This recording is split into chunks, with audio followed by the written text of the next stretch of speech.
Michel Collomb. Pour répondre à votre question sur la nature de l'OTAN, je pense qu'il faut juger une organisation à ses actes.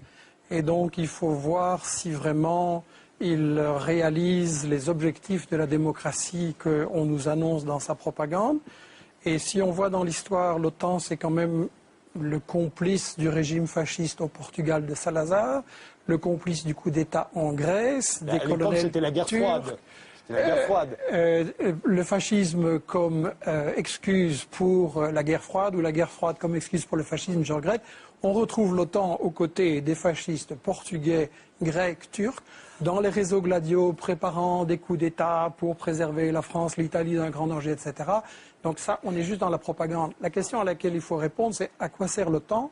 Et la première chose, je pense, j'aimerais qu'on y revienne par rapport à ce qui a été dit aux États-Unis et à la Chine, mais la première chose, c'est qu'il faut juger l'OTAN par rapport à ses actes. Moi, je partage ce qui vient d'être dit.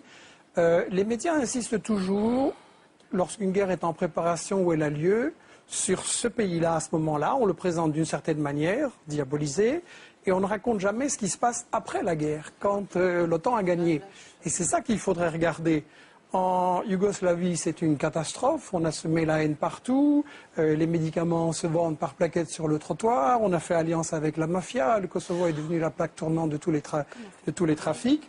En Irak, où c'est pas l'OTAN officiellement, mais enfin bon, c'est la même chose. On a le pays est ramené à l'âge de la pierre. Il n'y a pas d'énergie. Il n'y a même pas d'essence pour les Irakiens. On assassine les scientifiques en masse. En Afghanistan, contrairement à la version anti-musulmane qui nous a été présentée, c'est une catastrophe, quoi. Karzai, l'employé du Nocal, de la multinationale US, règne sur quelques kilomètres carrés. Il a fait alliance avec des seigneurs de la drogue et le trafic de la drogue a explosé en Afghanistan à cause de la CIA et grâce à la CIA.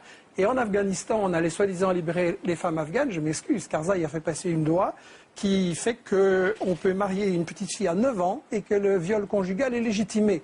Donc, où est le progrès? Il faudrait quand même qu'on sache de quoi. Et en Libye, c'est la mafia, on voit ce qui se passe. Il y a une loi qui vient d'être prise comme quoi quelqu'un qui disait qu'avant c'était mieux, il va en prison à perpétuité. Donc, l'OTAN pour la démocratie, c'est de la rigolade. Et la vraie question que j'espère qu'on pourra poser ce soir, c'est à quoi sert vraiment l'OTAN? Quels sont ses véritables objectifs? La question que Monsieur Dulles et les responsables des États-Unis ont reconnu que tout ce qu'ils racontaient et qui terrorisait mes parents, moi je me souviens dans les années 50, quand on parlait de la Hongrie ou d'autres, on allait vite au supermarché et on faisait des provisions de farine, de chocolat et de sucre.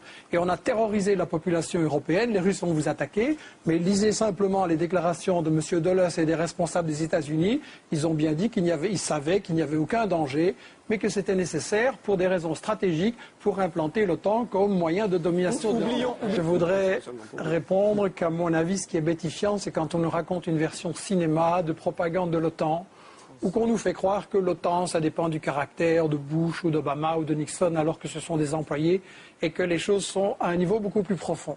Et Frédéric Tadei, je voudrais revenir à la question que vous avez posée au début, en disant l'OTAN, finalement, c'est des démocrates ou c'est des salauds. Ah non, Et non, vous avez été beaucoup plus poli. Vous avez été beaucoup plus poli. Mais justement, le problème, c'est que, à mon avis, vous êtes plutôt quelqu'un de bien et beaucoup trop poli. Et je voudrais vous inviter, et un peu tout le monde en fait, à se mettre dans la place du salaud. Je veux dire que si on comprend l'OTAN, qui est un instrument de quelque chose, il faut se mettre à la place des salauds qui gèrent ce quelque chose. Et je suis d'accord sur un point, c'est que la guerre est au fond la continuation de l'économie. Et que pour comprendre à quoi sert l'OTAN, il faut comprendre dans quelle situation économique on est maintenant. Et donc, je crois qu'il faut faire le lien avec tous les mouvements sociaux qui se passent en Europe, en Grèce, en France, etc. Toute l'inquiétude au quotidien des gens, parce qu'au fond, c'est le même problème. À savoir que quand vous êtes un bon salaud et que vous gérez l'économie, quand vous faites partie du 1%, c'est encore moins, mais enfin bon, on ne va pas chipoter, qui décide sur le sort de l'économie et des richesses, quelle est votre stratégie efficace? C'est de faire travailler les gens le moins cher possible, en les mettant en concurrence, en comprimant les salaires. Ça peut se faire en faisant travailler les vieux plus longtemps, ça peut se faire en important des immigrés, en voyant qu'ils n'aient pas de droits, ça peut se faire en plongeant les jeunes dans la précarité. Bref, on va se retrouver devant, d'un côté, des bénéfices de multinationales qui ont explosé, et de l'autre côté, la majorité de la population qui ne sait pas de quoi demain sera fait et si leurs enfants auront un emploi et un avenir. Et ça, c'est le fin du système dans lequel on vit. avec le problème, c'est que quand tous ces gens, ils ont fait ça, qu'ils ont bien appauvri ceux qui travaillent pour eux, à qui ils vont vendre? C'est ça quand même l'origine fondamentale de la crise. À qui ils vont vendre?